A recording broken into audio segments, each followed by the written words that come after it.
Hello, hello. Hi, good evening. Welcome to the JUARA webinar.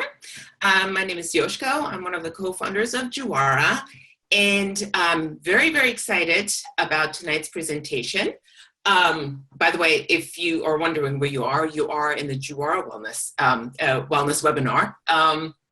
And tonight, we are talking about Jamu. We're going deep, deep into the roots of, why our brand JUARA came into existence, what inspired us, and of course, Metta, my business partner and also co-founder of JUARA, her upbringing, her cultural background, all of that. Okay, so very excited. Hello, Metta. How are you? Hi, good.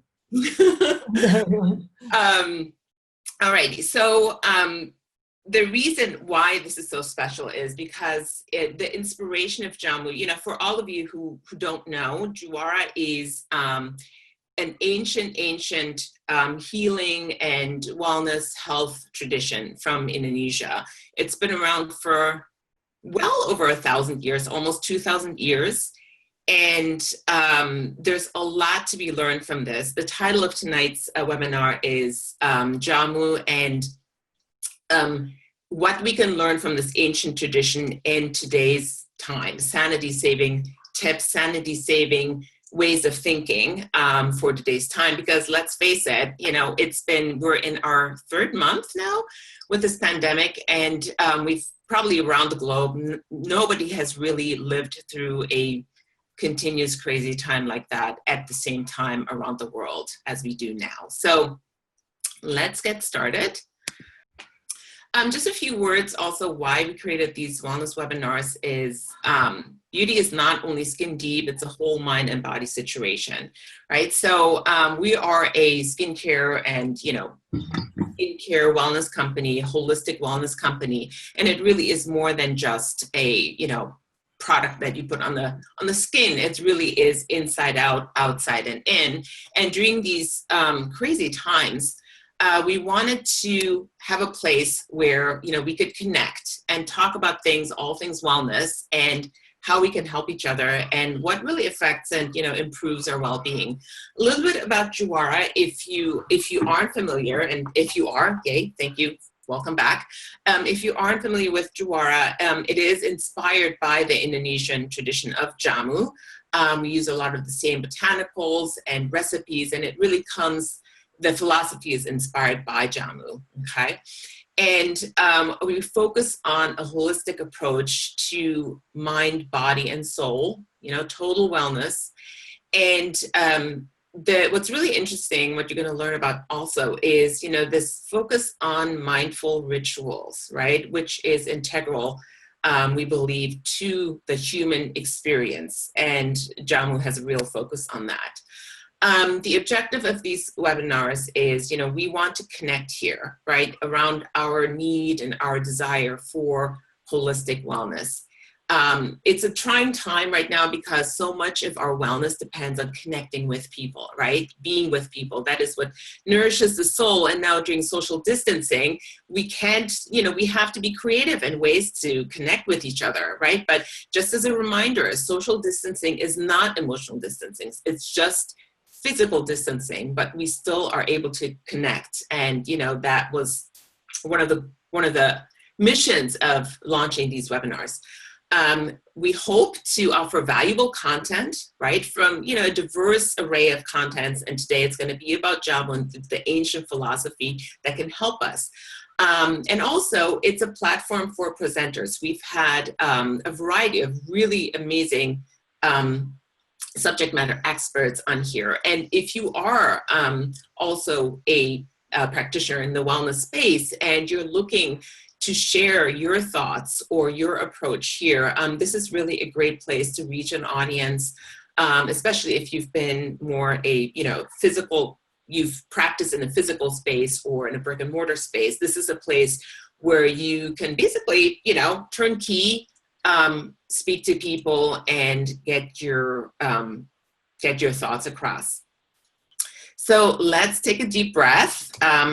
Metta, how Jamu, how an ancient tradition can be today's sanity saver. And we all know Metta. We all love Metta. She's the muse behind JUARA.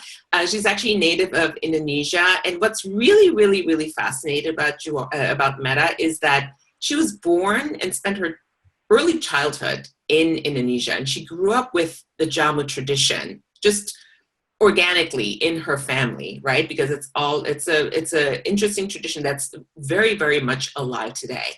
And then I think when you were 7 years old, Metta, you moved to California in the United States. So one foot was always in Indonesia, but then you moved to the US and kind of got a totally different perspective, you know.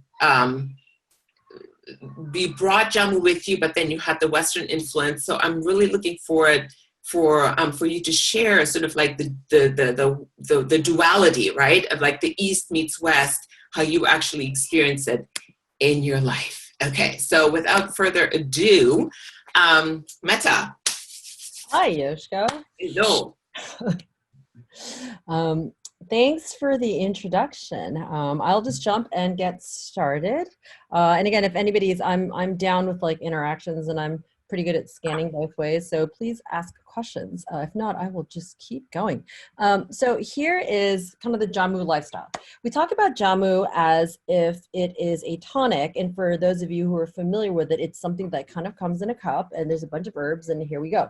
But it's actually a lot more than that. It's really, it's a tradition that's coming from a culture that really looks at the pursuit of wellness with the mindset of joy. So what's unique about this, or what's interesting, I shouldn't say unique, but interesting about Indonesian culture specifically, is we do have this sense of joy and happiness. Call us like literally the biggest island country in the world, 260 million big.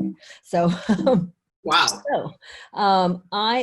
So topics of this presentation, I'm just going to skip through this like in a good consulting moment. We're going to talk about the lifestyle and while it's unique, but also the pillars.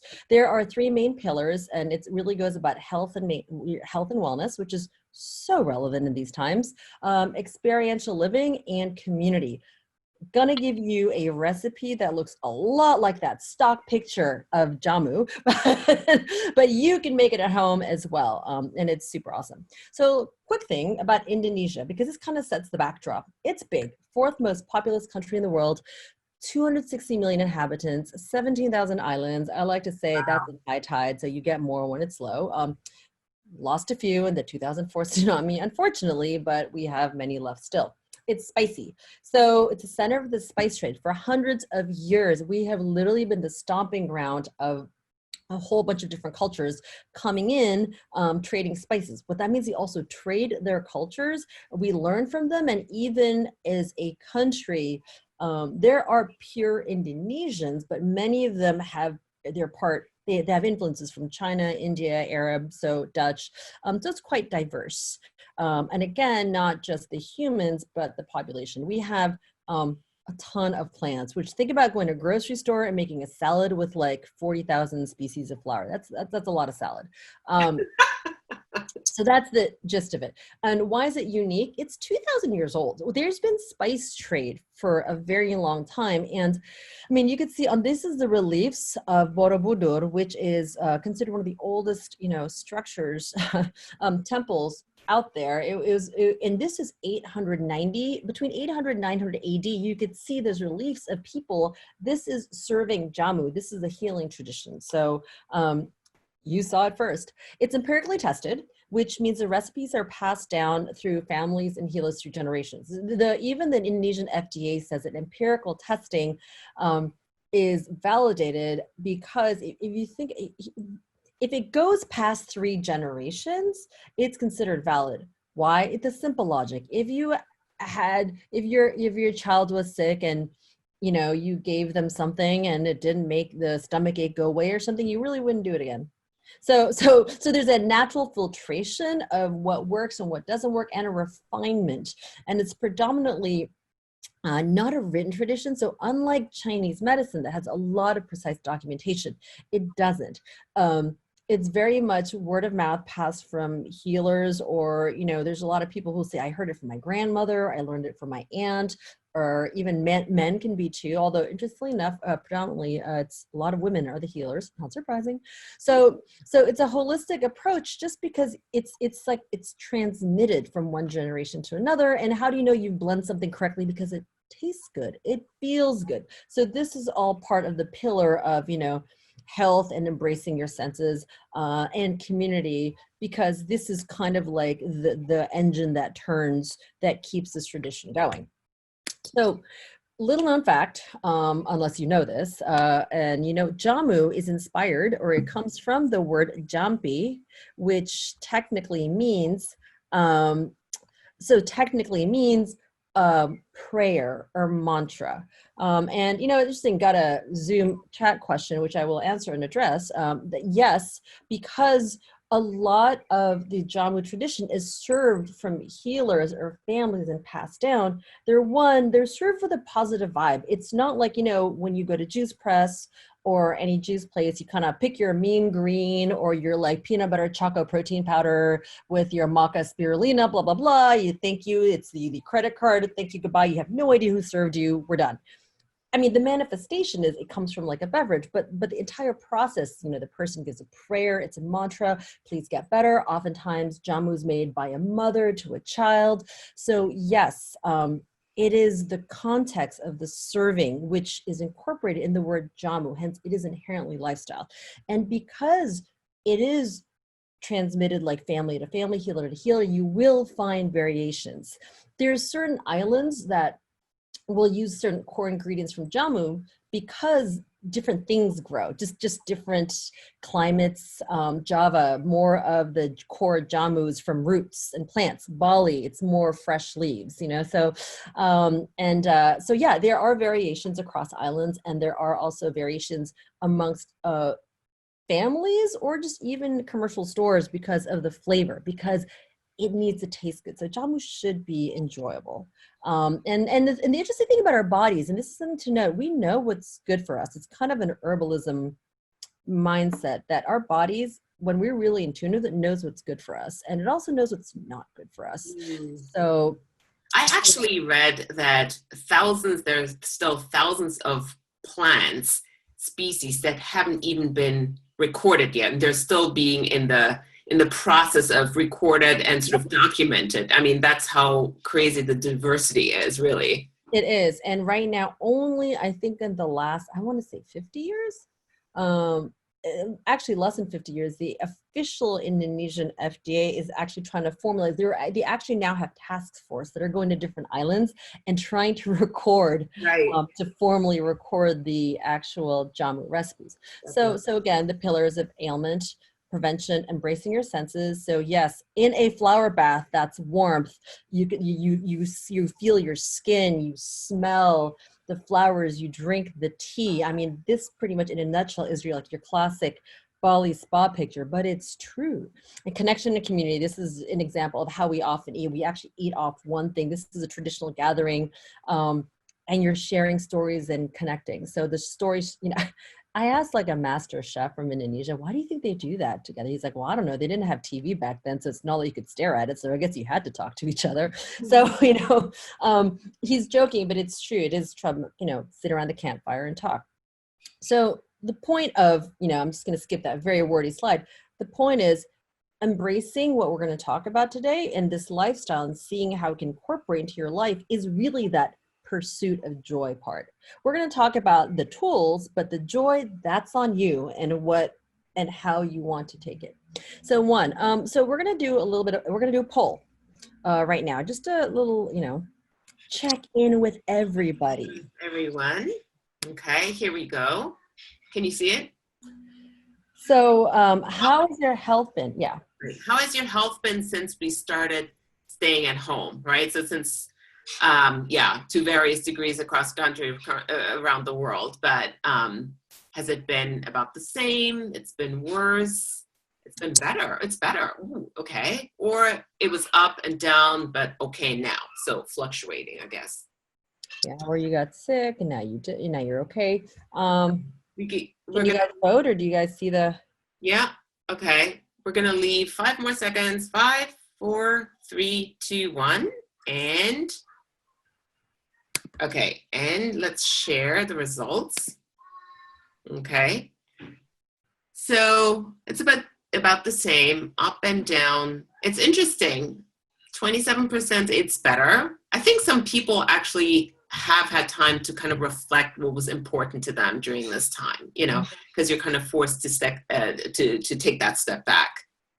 Yep. No, that's actually, I'm glad for, I definitely wasn't up and down. I got sick earlier this in February, and then I'm better now. I have not left home pretty much in the last, 8 weeks at this point. So let's talk about just checking in with prevention and maintenance. So the way we view Jamu is it's a preventative system, because it's not like medicine. It's not like it's not Western medicine, so it views it as less of curative. I mean, there's the category of Jamu, which we're not really going to get into right now, that deals with more acute illnesses or chronic illnesses like diabetes, high blood pressure, gout. But for the most part, it's still the same philosophy, where the philosophy is more reducing your susceptibility to illness by increasing your own resilience. Our view is not that we can live free of bacteria and virus. I mean, like, hundreds of years ago, that's not even an option. I mean, it's just, and I don't even know if you're breaking it down that way, just in terms of germ theory, but you are thinking about it more like, how can I strengthen myself so I can coexist? If there is bacteria, if there is virus, if there's infections, it's just, I am less likely to have a negative reaction due to the bacteria and the virus. And, you know, and a lot of it is, you know, we don't have to be immunodeficient to be immune compromised. We could just be damn tired and exhausted, and our bodies aren't functioning properly. Like a specific example, a lot of the Jamus focus on improving your digestive system and improving your virility, just two parts, your reproductive system and your digestive system, including the going to the bathroom part, everything. Why? Because if you think about it, in order to power yourself, your body has to absorb nutrients. Absorbing nutrients means you have to be able to digest your food properly. And with nutrients, it'll strengthen yourself, and therefore you'll be able to heal. So a lot of, you know, talking about Jamu to heal is a very vague talk, and it's so much stuff is about healing your gut. Like, we've had gut biome, I guess, you know, medicine, you know, for thousands of years, just sort of on an intuitive level. It's kind of what worked out.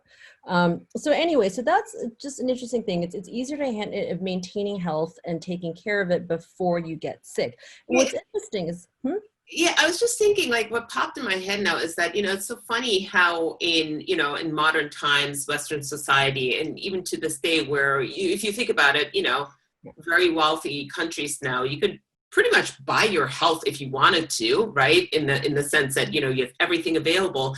And yet what is sort of like this big problem here is the prevalence of chronic diseases, right? That is just like such a hard nut to crack, you know, if you don't think about prevention and maintenance. no, absolutely. And I think there's, for those of us who we can buy health, but it's awfully hard to buy well-being and wellness in the holistic sense, because we kind of have to do the work on our side. And so in this sense, it's prevention is a practice, and that's just Jamu, like a lot of, and I'll show you guys in a second, some of our common Jamus, which is our green juices.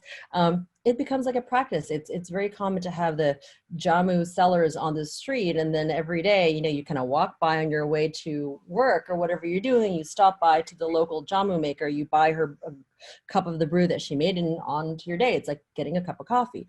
So the philosophy is less about training because you've got an Ironman coming up, but it's kind of like maintaining your baseline when you're not on that race. So that's the prevention as a practice. So some popular Jamus today. So there's, you know, before even getting philosophical about anything, if there's one thing, if you weren't familiar with, this is when it comes down to what Jamu is represented as, these specific tonics. And these are three that are very popular. They're all for wellness, just maintenance. Like the Kunyat Asam is really, when we talk about it, like keeps everything in your gut kind of moving well. Like it's antioxidants, great for your liver. Skincare gives you energy. Also, a lot of mothers give it to their kids, because kids who don't eat well, this actually stimulates your appetite. The galangal is an ingredient that somehow Yeah, it gets you hungry. So if you're trying to gain weight, and not to say this will make you fat or anything like that, it's a stimulant. And temulawak, interestingly enough, this is one that's like a super powered turmeric. It's related to, but not the exact same turmeric we see at our stores. And that was the first thing that started kind of running out of stock in Indonesia. And you could even imagine that. Like my team, my staff, my friends, my family, they were all like, yeah, they're running, coronavirus. Yeah, everyone's social distancing. They're getting masks and temulawak. They're taking their vitamins. Temulawak is sold out. Like here, toilet paper is sold out. There, it's like this. And I mean, I guess you could and we don't like pull out of the ground. We go to the store and we actually buy like a more commercial version or the dried root of it. So, and these are examples of 3 very popular brands that you'll commonly see. So you could see they're in sachets, so it's convenient to take. Just wanted to show that it's not just this romantic beverage that looks all like, ooh, ethnic, but our modern lives, we use it, we have it. It's like health in a ketchup packet. Do you remember, like growing up drinking jamu? What's funny, because I went back and forth from Indonesia to the US, I did not grow up with it when I was in the US, but we did, somehow my family found a way to get the spices. So I grew up with the spices, but they were used in our cooking. And then what was interesting is a lot of the younger kids, I grew up on Twinkies and Ho-Hos because this is tangential, and I'll move off it, but so much we take for granted the things that are good for us because we like things that are new and novel, like the new, different. Twinkies, I didn't know you could get so neon yellow with food. It must be good for you. Like this Hostess apple pie never goes bad. It must be good for you. So anyway, but the point is, why is being healthy important? It's a tool, but really, if we are healthy, the takeaway is you can live in a less stressful manner and be more at ease and joyful, so we can give more attention to our family and friends and just life overall. So it's really about the happiness and the possibility of living a life that's not restricted from a mobility or an energetic, mental energy standpoint. And so that's kind of just a simple act of, preventing your health. It's not like a boring chore. I got to go run on the treadmill every day, but no, you're actually empowering yourself with a practice for happiness. That's the output. So just a thought teaser, because this was like the easier topic. Look at your own daily practices. Like, what can you do to specifically increase a maintenance aspect of practice or activity? What's interesting is some people on the poll said their health is actually better. I know that I've started taking I've had more virtual exercise classes because I no longer have to commute, so in that sense, I've gotten time because it's not like I'm going out to restaurants. So in that sense, I've been able to do certain things, but I'm curious what you guys, just a thought exercise. What have you started? What do you want to start doing? Or what can you specifically do that you might not be doing as much? Yeah, and put it in we would love to hear your thoughts in the chat room. Here we go. Yes, no commute has been awesome. Yes, absolutely. Oh, in LA, yes, I can imagine, rather than sitting in a car for many hours, let's just exercise at home, right? Yeah. So, and things could be, and I realize when people are chatting, I don't know if it's going to all panelists or everyone, Zoom has changed their security. So keep chatting. We see them. I don't know if everyone can see them, but I think so, because it's all to all panelists. Yeah. Better food, healthy food. Yeah. And yeah, and some of them can be as simple as like, I'm going to go wash my bed sheets more often now because I didn't have before, but it's always clean to have clean bed sheets. It could be just something that small. Well, for me, it was, because you're conscious, like, oh, I'm not moving as much, and I make much more of an effort now to randomly stand up, get out of the house, and run around the block, which before I wasn't doing, Yeah. So it's very strange how, just making that conscious, like, ooh, makes you. Yeah, and cleaning everything in the house. No, I went through that too. It became a team activity, between us. So I'm going to put another poll on because we're going to go to the next topic, which is embracing your senses. Yeah. So yeah, conscious of prayer and cleaning. Yeah, these are. Which of your senses are you most sensitive to? And we can pick 3 maximum. So it's multiple choice, but only pick 3. You can take a moment on this. Yeah. Yeah, I have to think about that for myself too. Like taste, touch, sight, sound, smell. Smell's a big one for me. And I put intuition in there because that is a sense. We don't maybe study in school, but it's a sense. I include it as a sense. Taste and smell is very, very closely related. So, yeah. Okay, we see the poll coming in. Answer the poll and remember your 3. There's a reason. Remember your 3 and maybe even prioritize them in your mind if you have like, unless they're kind of all even. Ooh, okay. All right, I'm gonna write this down. Write it down so you don't forget for later because there's going to be a surprise. Okay, so we're going to give it 5 more seconds. 5, 4, 3. Oh, still coming in. Wait, 4, 3, 2, and 1. Okay, all right. Let's share the results. I think one came in at the very last second. Oops. Okay. Yes. Smell. Yes, that's a big one for me too. And taste is a runner-up. Sight. Okay. Sound, not so much. Okay. But intuition, yeah, the gut feeling. So yeah, this is fascinating. Very cool. Has everyone written down their answer? Because this is important. Your top 3. Okay. Don't forget. Okay, I'm going to keep sharing this. Part B. Next poll. Okay. Hold on. All right. Next one. Launching. How many of you think about your own senses and sensitivities? In other words, how often have you thought about the question that asked in the first poll? Like you just think about it when it hits you in the face, right? Like smell is a big one. So if I smell like someone with like, way too much cologne, whatever, it's like, I don't think, ooh, I'm so into my sense of smell. It's just more like, whoosh, oh my God, something smells, right? But yeah, it's sometimes as it comes up, yeah, that's me. Frequently, I'm very in touch with them. Like, yeah, I'm probably not so much, but this is interesting. Answers keep coming up. So we're going to wait a little bit more. Yeah, I guess it depends on which of the senses it is. So 5, 4, 3, 2, 1, 0. Okay. Let's see. Wow, most people frequently. I'm very in touch with them. That's very Are good. you sharing them? I can't see the. Oh, I'm sorry. Sorry about that. Okay, sharing the results here. 64% says frequently. I'm very in touch with my senses. Okay, sometimes as it comes up. 36%. And first time I've thought about that. Okay, so yeah. In touch group. That's good. That's good. So I asked this question because this is a huge area of opportunity. We can very quickly add joy to our life. So let's see, I'm going to close the poll. I'm going backwards. Okay.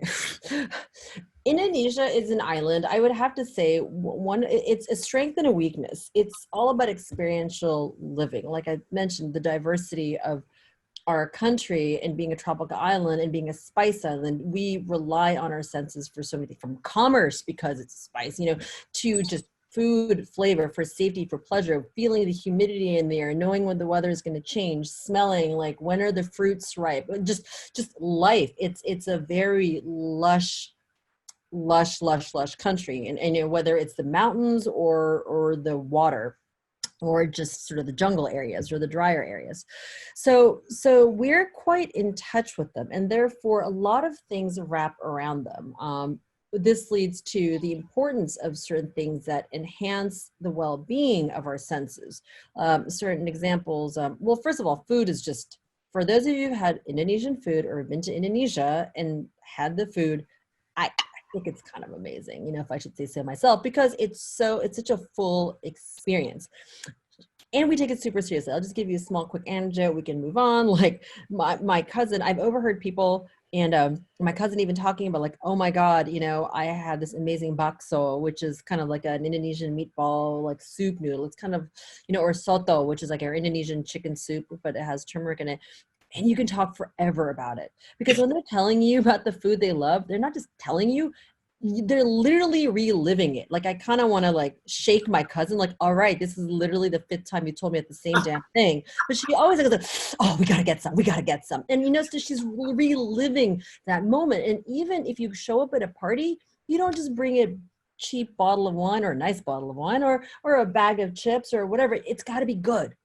And it doesn't have to be fancy. So even if it's like a pudding or like a fried rice dish, it's a good fried rice dish. So that's how into our senses we are. My point is where we take certain things like the sense of touch, taste, and smell is important. And so we maintain those, we look at them for areas of health. Like, for example, I'm totally rambling, but like a massage. We get massages like everybody here gets their nails done. We don't wait for the moment where we need to pamper ourselves and it's highly indulgent. Like, no, we've got our dial masseuse that comes over and it's like really, it's like getting your nails done. We don't wait till we're sore to get the massage. It feels good. And we know it's good for us to keep the muscles relaxed. So we just get it on a regular basis. And that becomes like the weekly ritual. I get a foot massage between meetings. So sometimes my meetings are inside malls, like in the cafes or in the actual stores, like 2 p.m. I'll just stop and next to the bakery is a foot massage place. And there you go, you know. So it's very common to us. And likewise, prayers, practices, rituals, they offer this, they'll calm your mind. And so we do that fairly regularly. And again, this whole, it's, you know, and when we are gathering with friends, when we are gifting things, doing things, when we're gathering with our community, and community, this question came up early, is defined by who we view as our tribe. You know, we don't have to love everyone in the community, but it's kind of like the social network from whom we are attached to. And sometimes it's by choice and sometimes it's not. So, The aunt, the crazy relative, still part of the tribe. You know, it is what it is, or not. But ultimately what I want to say is there's this word that we have called nyaman in Indonesian, which is like, before I ever start a massage or somebody starts a massage on me, they'll say, are you nyaman? Are you comfortable? Do you feel secure, safe before I start? When I'm asking people, you know, at work, how's your job? Do you feel nyaman? Do you feel, it's not like, do you feel like it's a great career? Do you love your boss? It's like, do you feel nyaman? Like safe, secure, comfortable. And it's a holistic, like, because overall, all the senses are like, hey. So that's being in touch. It's very core to being Indonesian in that way. I mean, the good thing is, you know, we're so present that we are that's great, but we suck at being on time to anything because we're so present in the moment. So the point is, we take for granted that, you know, the place that I always think when, as you were talking, I think of like how intuitively in touch children are, for example, right? Or even from a newborn, right? And these things even stay with you. That's how in touch you were. But, you know, you can smell something. It may remind you of you're like something, right? I mean, it really transports you. Your senses are really have such an imprint on your memory and level of comfort and safety. Kids do it intuitively, right? It's just later when we feel, we kind of lose sense of the touches. So it's really a muscle that you have to engage and use, right, to really appreciate it. It is. And that's actually a really good segue into the community part and how that relates to claiming, reclaiming, and growing joy in our lives. Being present, I mean, really this whole thing about senses, that's just a gateway to being present to ourselves and being more mindful.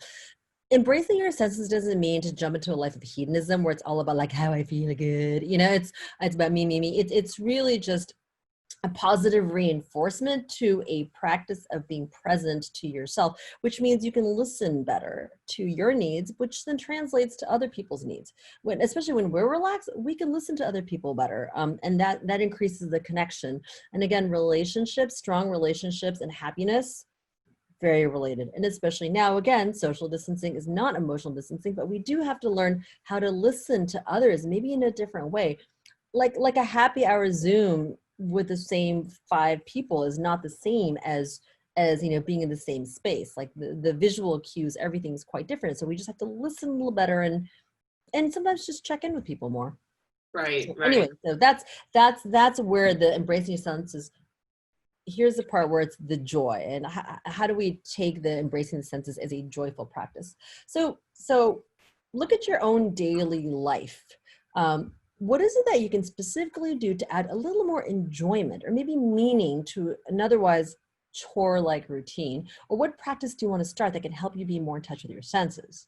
So for all of you who are saying, I frequently think of my senses, curious exercise, take the 3 that you're actually most in touch with, and what is it that you can do or add or insert that would increase the enjoyment. So it's not like, oh, that cologne was horrible, but like, the joy of smell, the fresh baked bread or the coffee. What is it? So Definitely coffee in the morning. Oh my God. The first thing, it's like, oh, it's the best.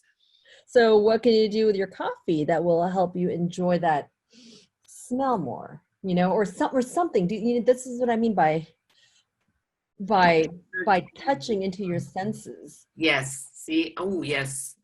Nice smelling candles. I mean, scent is such a big one. Yeah. So this is more thought exercise, but also real exercise. So, think of what you have started doing and what is that you could start doing more of to give you more of that joy from embracing your sense. All right, we're going to move on. Is this where the next poll starts? Yes. Oops, did I not? Oh, I didn't stop sharing. Sorry about that. All right, we're going to poll number 4. Since staying at home, do you feel more or less connected to others or about the same? Okay, so we have 3 options here: more, less, or about the same. Okay, so answers are coming in. So since staying at home, do you feel more or less connected to others or about the same? And by the way, if you still have ideas how you would incorporate, rituals into your daily life to be more in touch with your senses, please put them in the chat box. And at the end, we're going to choose 3 people to win this adorable mini size candlelight body cream. Yeah, you'll have to share 1 out of 3 with 3 of you. Just kidding. No, we'll share. Okay, so answers are still coming in. So we're going to give it a little bit more time. 5, 4, 3, 2, 1. Okay, let's end and see where we landed. We're going to share the results. About the same. Okay, 60% say about the same. More, so it's pretty even. 20% less. I have to say, I feel it's very interesting. I personally feel more connected to my immediate neighbors. Isn't that weird? I mean, usually before this, we were so busy. I would say them like Zoom over in the car, and be like, hey, But now, since we're all at home, I've actually gotten to know my neighbors much better, and I probably never would have.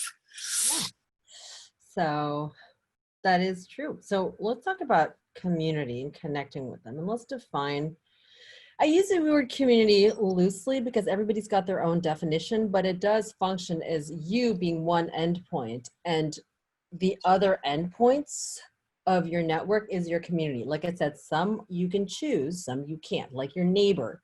You can't really choose them. I mean, to a degree, or your family, but some of them you choose, like your friends. So just, I mean, I think it's a study that's relatively well known, but that the correlation between longevity is not like people who live longest. It's not because they don't smoke, they don't drink, they eat healthily. It's not that. It's because they have really strong social bonds. I think there's like, I guess it's not a surprise, Italy. There's some villages. One is in Bulgaria, one's in Italy, where they have like literally the oldest people there. Kind of a liability for COVID days, but otherwise, very happy strong social bonds. And Indonesia is it still carries tribal elements of that society where it's all about the group. Now, I want to talk about community in this particular case is the balance between my needs and the needs of the others who I am surrounded with. And so that's kind of where the collective versus individualistic balance starts. So Indonesia runs a little more collective by default. It's tribe culture. We're always kind of thinking about the group. Family structures are big. people, like what your family and what your friends and your community thinks about you might be more than than your work. Like I have a friend who owns a resort. She owns several resorts and a resort group, and she runs the one in Bali specifically. She goes, they have so many ceremonies constantly that my staff aren't coming. I'm like, what do you mean they're not coming? It's like they would rather risk losing their job at work than risk being seen as an outsider by not contributing and being with their family for these celebration moments. And Bali's got a lot of like special holidays. So that's how strong it is. It's, if you live in the city, often you'll go back to the village, and even it's normal to have a 3-generational weekly, like Sunday lunches. So if you had plans booked, whatever, not on Sunday. But because there are different islands in different countries and people do cross-pollinate, you have like a mother from Manado and a father from Java, there is diversity within this group thing. So there's this constant duality of thinking about like me and who I am in my group versus the fact that there's other groups in this diverse society. And how do you balance conflict? Because there are conflicts within tribes. There's still tribal infighting with remaining connected. Part of this is my point with this is that staying happy and joyful is keeping a balance between thinking of you versus thinking of others, and which gets to the last point of giving versus receiving. I find, the whole like coming from Asia and living here, and over the last 6 years, I've spent about 50% of the time in each country. So every 2 months I get on a plane. I find that in here, there's such an individual responsibility. I have to give, I have to contribute, I have to help. And especially if you're, now, I hear what like our JUARA guides, our customers, our friends, if you're women, you're the family, and now you got to like you got to feed the kids, homeschool them, everything. And there's this constant need to like provide and serve. And that's how we connect with our group. But the reality is we have to be okay receiving and asking for help. And that may not feel as innate. It takes a village. So in Indonesia, what's interesting is I'm never alone. Like, even if I'm like, man, I'm so like, I got to pick up the meds from the pharmacy for whatever. Somebody like, oh, do you want me to accompany you? I'm like, I'm just running an errand. Like, don't waste your time. It's like, no, I'll come with you. Like, okay, sure, let's do it, to hang out together. So there's value in the togetherness innately has value. It's not like, what do we have to be doing together? Just the being together has value. The good side of it is when I moved there, I didn't have that many close friends, but I never felt alone, because there was always, I can't call them my BFFs, but I never felt like I was alone. And that was actually comforting. And when I was sick, if I needed anything, somebody would make an offer just because you're part of the tribe. So where does that thinking of community and meanness come into play here, and especially now that our regular structures of community definitions might change. Like, you're not seeing the same people at the office anymore, like they're just not really there. Maybe you're not seeing the same people, the same PTA gatherings, or your gym buddies, whatever it is, and new bonds are formed virtually. So I'm not surprised that it kind of landed even. Like, that means good job, this group. We've managed the whole like physical distance without the emotional distance. The me versus we, this constant practice of balancing personal and group needs is important, because it also validates, it makes it okay for us to ask for help. And I think that's the one thing. We're kind of hunkered down, we're kind of on our own, but we're still there for each other, and we should feel like we can ask for help. That's kind of the one takeaway from that. When you go, for example, when you spend a long time in the US, right? And then you go back, at first do you feel like, wait, but me versus, wait, why group? What's funny? When I go back, I have a habit. I literally get off the plane and there's like a list of people I WhatsApp. I go like, hey, I'm here, just to say, hey, I'm here. When I go back to New York, I don't do that. Here's all the things I gotta do. Here's my 3 close friends. But there, it's like I have a list of like, hey, I'm here. What you up to? Hey, I'm here. And they'll be like, hey, you're back. So it's this assumption that I'm.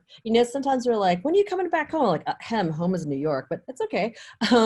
So the point is, you being connected is you're never, even if you're alone, you'll never feel lonely. And again, mental wellness is super critical to us as a species. Right. So that's really just the main thing about the connection to community. Kind of a thought exercise. So this is a now, like in terms of a lot of what we see in the news, it might be things we don't agree with. And this is, how do we nurture or cultivate the sense of we when we don't agree with each other? So, and we don't have to. And that's the whole thing. We don't have to agree with everybody in our tribe. But how can we be happy, lower our stress, not get infuriated? So just, what's the one thing that can drive you crazy? Just use a small thought exercise. And if you could just empathize for a moment, you can look at it with an intention of kindness. I didn't say you have to be kind, okay? Like that's on you. And sometimes you're just like, I still want to kill my kids. But at least, that exercise, even if something's small, what is it that you can do? And maybe you do it all the time, then do it again right now, and write it in. You really put yourself in the shoes of, other people. I mean, I always think, I see pictures of people, let's say in the park, and it's really crowded. And I'm like, oh no, don't, like, social distance. But of course, in the city, like half our family is in Queens, super dense. If you think about it, even if only 5% of the population in Queens, goes out just to get some fresh air, my God, the streets are going to be full, right? And so, like, I really have to think like, well, think about it. They are in an apartment, not that many people go out, but it's just by default a really dense city. I really have to empathize, when I see pictures of that. So yeah, it's just, and really, the thing about empathy, it's not an action that has a direct outcome necessarily, but it is a muscle that you're working, that just, the more we're able just to empathize with something we don't agree with, like even as an exercise, it just makes life feel more light and joyful. And then our connections to various endpoints in our community, they can actually grow stronger. All right. I'm going to talk about something completely different. I don't know if there's any last questions of that, because we're going to get tactical. So we had one question about turmeric and having a big bag of turmeric and how to make it tasty. So I'll jump into some tips for that. But anyway, if there's no questions, you can keep chatting them. So this is an easy recipe that I've found. Like, I'm one of those, like, I kind of like flexibility. I like making things. So this is a very simple concoction that you can make, and you can turn it into many things. So I'll tell you what you can make out of it, and then I'll tell you to make it. I totally did the slides the other way. From this one 3-ingredient mix, you can make a ginger turmeric latte, ginger hot chocolate, ginger turmeric tea, cranberry spritzer, just by adding, frothy milk or hot chocolate. So I personally don't always love the turmeric lattes I get or something like that. Like, it's good for you, but it kind of doesn't taste very good. Because frankly speaking, it's about combinations of ingredients. And Jamu is all about combinations and proportions. So this is just something, and I've made mine. I don't know if you can see it. I'll just, this is kind of what it looks like. Yes, it's in a Larceny bourbon bottle. Yeah, I was going to say, but I'm like, what are you doing? I'm telling you, you got to reuse the liquor bottles. It's really good. But this is the concentrate that I've made. So when I want to make something healthy, I can, pour the real whiskey or go for this thing. So the recipe for it is quite simple. It's three steps. It's 3 ingredients. It's just, and you know what, Yoshko, for the we're going to share this also. We'll share this in the recap email. Yeah. Super easy. It's just, 1 cup of ginger powder to 1 third cup turmeric powder, and then 2/3 to 1 cup of palm sugar, another sweetener. Start with 2/3 and go up. And the reason I say this is ginger, it doesn't have to be sweet. It just can't be nasty. So ginger and turmeric actually goes savory, and it actually goes sweet. And the proportions were the mistake I think a lot of people make when they actually make turmeric taste kind of wacky. Is they put too much of it. Turmeric alone is a grassy ingredient that's actually quite pungently sharp. It's not like a ginger where it's like heat and smooth. It's kind of weird. I'm not gonna lie. It tastes. It has a strong taste, but you know what? Since and especially here, if you're using turmeric powder, which is of course much more concentrated than the fresh version. So like really just A little goes a long way. yeah. This, by the way, makes over a liter. So like you actually get a little more than this. And to make a latte, you could just like use 3 tablespoons of this thing. Oh, so that's a liter of concentrate. Yes, a liter of the concentrate because I was experimenting. But and now my kitchen is yellow. So a couple of things. You can make turmeric taste better in a savory context by adding fat. So if you put it with like coconut milk, it cuts the grassy and makes it more bioavailable.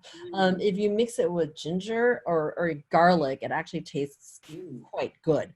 So that's the savory direction. Go coconut milk, something fatty, garlic and ginger. If you want to go sweet, I would add, there's like, I would always add juices that are easy. You can always add apple juice or pineapple juice, which increases the bioavailability also of the turmeric, so your body can actually absorb the nutrients better. This concentrate too that I made, you can even throw in a little bit of Prosecco and add something like a simple, or something like a juice, like this concentrate. You can literally add apple juice to it or pineapple juice to it, and then add it to Prosecco, and you've got a Jamu Bellini. Good stuff. So that's what I would suggest is, and if you Tropicana, like they have like the mango, banana, orange juice combo, that also tastes good if you're going to cut something with turmeric in it. Most people probably know this already. If you crack black pepper into it, it also helps it make more bioavailable, which you should totally do if you don't have fat, because fat makes it bioavailable. So I hope I've answered the question, at least how making turmeric daily tastes better. Mix it with stuff in that direction, or make this. Key is a proportion. It's only one. It's 3 to 1, 3 to ginger, 1 to turmeric. So that is the little instruction. But these are all these things that you can make, and it's super fun. And that's like the light and happy takeaway. So I hope this has, taking it back to Jamu, I hope you guys, I'm kind of done with my stuff. So I hope you've gotten a little bit of a deeper understanding of Jamu, not just the drink, but the entire sort of lifestyle behind it in the context of how we can enjoy this. And just the 3 elements of, you know, prevention, maintenance, embracing your senses, and connecting with your community that you can practice. None of this should be 100% new. It's part of holistic, like, well-being when you think of body, mind, spirit, you know. But it's nice to, you know, look at another way of looking at it and continuing that practice to wellness. So thank you, everyone. And I love reading the chats people have said about opening the hands and the heart. Oh, that's so. Yes. Oh, palm sugar. Question. Somebody asked a question. Palm sugar. Palm sugar. Palm sugar is something that actually comes from the. It's not really a palm tree. People think like, oh my God, it's actually not. Palm sugar, a lot of it comes from the coconut tree. Well, there's 2 kinds. There's palm sugar, but then the coconut palm. So if you can't get access to it, it tastes like our soup. It's like a caramelized brown sugar. It's like crazy yum. And we use it all the time. It also rounds out a sharp flavor. So that's actually the best thing to add to turmeric and ginger. So if you can get your hands on some palm sugar, it's great. It works better than like honey or agave because they tend to be closer to like simple syrup in its sweetness, but in the roundness, it's almost like, gosh, I'm just making it up, but it's like mixing honey with a touch of molasses. You know, you kind of get that caramelized taste. So that's what palm sugar is like. And it also has like coconut sugar you can use. It's got a lower GI, so people who are, you know, lower glycemic index. Yeah. So it doesn't spike your blood sugar quite as fast as regular like white sugar. So, and it can be found, palm sugar, gosh, now again, any Asian supermarket, you will find it. Amazon is kind of amazing. Actually, Trader Joe's, okay. I mean, if you go to Trader Joe's. Yeah. And there's a place, if you Google search Indo-Java, it's actually an online store. Because we're so present in the moment, I can't guarantee how quickly the products will come to you. But it actually is a good place to get Indonesian stuff from Indonesia. It's so somebody's mentioned they've seen it at Whole Foods too. So definitely. Go Southeast Asia. Yes. So thanks for all those questions. So I'm gonna. we have 3 minutes left. So thank you so much, Metta. This was fascinating. Learned a lot, especially about the culture, right? It's really an interesting take. So if I'm late for things, it's because I'm getting a massage. Oh yeah, totally. Part of my maintenance practice. It is so true. If you think like the group culture versus the individualistic, and it's really fascinating that you are literally one leg over there, one leg here, and you're constantly like going back and forth between that. But there's a lot to be learned, from that ancient philosophy. I still love the fact that the word jampi comes from the word that the original word means prayer, that really health is an intention, right? I think that's just beautiful. We have an amazing webinar coming up next week, actually, on Wednesday. Let me share my screen. So this is Tiffany Penhillison. She, beautiful woman. She's an actor, activist, entrepreneur, and she's actually the president of a very special organization called the Mentari Foundation, which helps survivors of human trafficking and domestic violence on their journey back into the community. You can only imagine, these survivors have gone through tremendous, awful trauma, and getting them back into a life where they can, live, regain their balance and live productive, functional, happy lives is a huge undertaking, right? So this is what the Mentari Foundation does. And in fact, they have a training program. They provide training for their survivors, right? And the 90% of the people that go through their training program, it's, job skills, that are, important in the job market. So 90% of the people that go through their program, their training program, actually find employment after graduating. So it's an amazing organization. She's going to speak next week, Tiffany Penhillison, president of Mentari, about time for self-love and mindful awareness. So it's going to be a really good one on Wednesday, May 13th at 8 p.m. EST. Thank you so much for tuning in. And we hope to see you at our next webinar. Thank you, Metta. And thanks, everyone. All right, stay safe. Bye.